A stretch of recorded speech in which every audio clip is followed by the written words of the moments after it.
Now, as promised, a special comment. A part of what I will say was said here first on January 31st. Unfortunately, it is both sadder and truer now than it was then.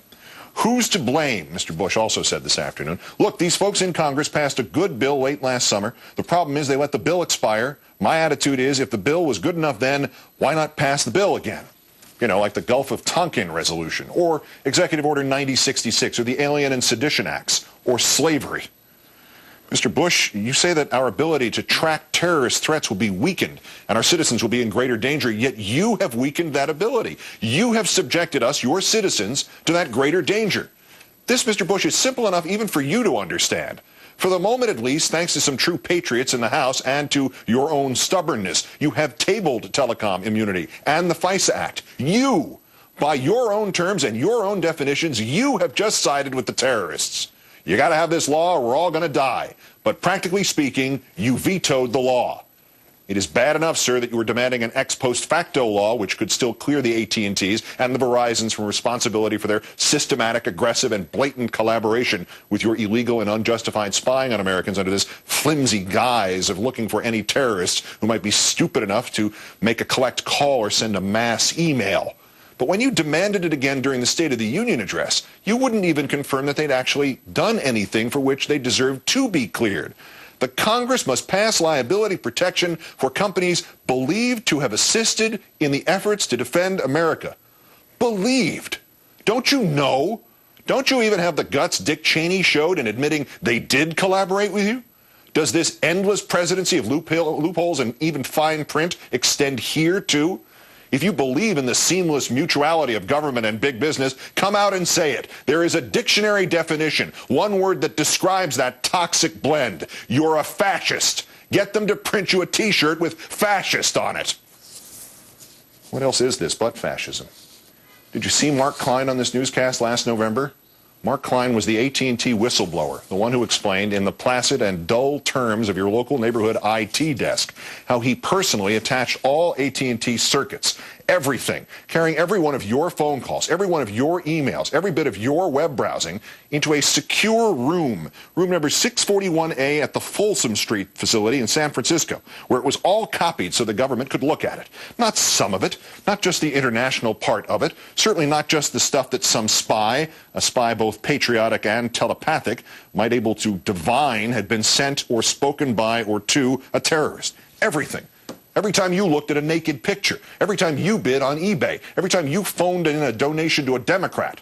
My thought was, Mr. Klein told us last November, George Orwell's 1984. And here I am, forced to connect the Big Brother machine. If there's one thing we know about Big Brother, Mr. Bush, it's that he, well, you, are a liar. This Saturday at midnight, you said today, legislation authorizing intelligence professionals to quickly and effectively monitor terrorist communications will expire. If Congress does not act by that time, our ability to find out who the terrorists are talking to, what they are saying, and what they are planning will be compromised. You said that the lives of countless Americans depend on you getting your way. This is crap. And you sling it with an audacity and a speed unrivaled even by the greatest political felons of our history. Richard Clarke, you might remember him, sir. He was one of the counter-terror pros, which you inherited from President Clinton before you ran the professionals out of government in favor of your unreality-based reality. Richard Clarke wrote in the Philadelphia Inquirer, "Let me be clear. Our ability to track and monitor terrorists overseas would not cease should the Protect America Act, expire. If this were true, the president would not threaten to terminate any temporary extension with his veto pen. All surveillance currently occurring would continue even after legislative provisions lapsed because authorizations issued under the act are in effect up to a full year." You are a liar, Mr. Bush. And after showing some skill at it initially, you have ceased to even be a very good liar. And your minions, like John Boehner, your Republican congressional crash dummies, who just happen to decide to walk out of Congress when a podium full of microphones await them, they should just keep walking out of Congress and, if possible, out of the country. For they, sir, and you, sir, have no place in a government of the people, by the people, for the people.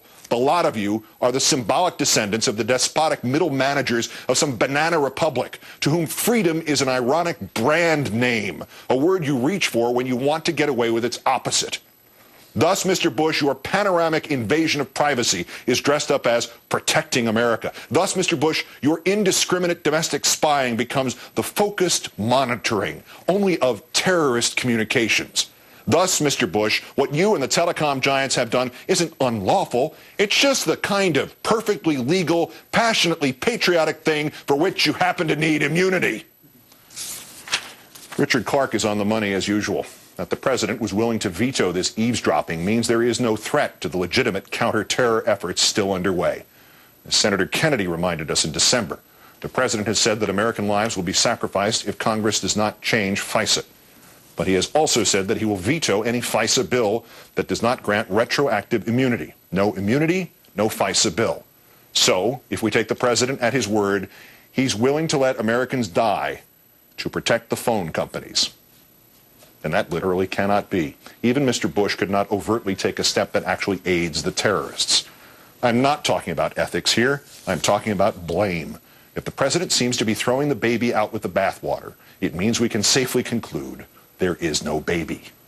Because if there were, sir, now that you have vetoed an extension of the eavesdropping, if some terrorist attack were to follow, you would not merely be guilty of siding with the terrorists. You would not merely be guilty of prioritizing the telecoms over the people. You would not merely be guilty of stupidity. You would not merely be guilty of treason, sir. You would be personally and eternally responsible.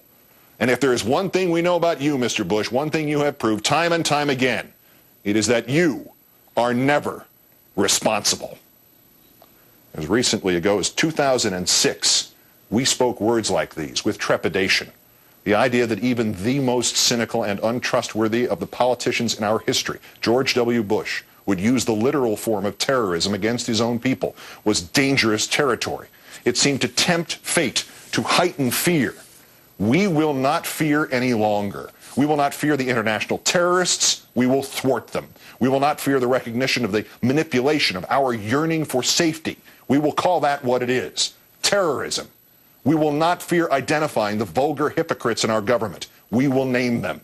And we will not fear George W. Bush, nor will we fear because George W. Bush wants us to fear.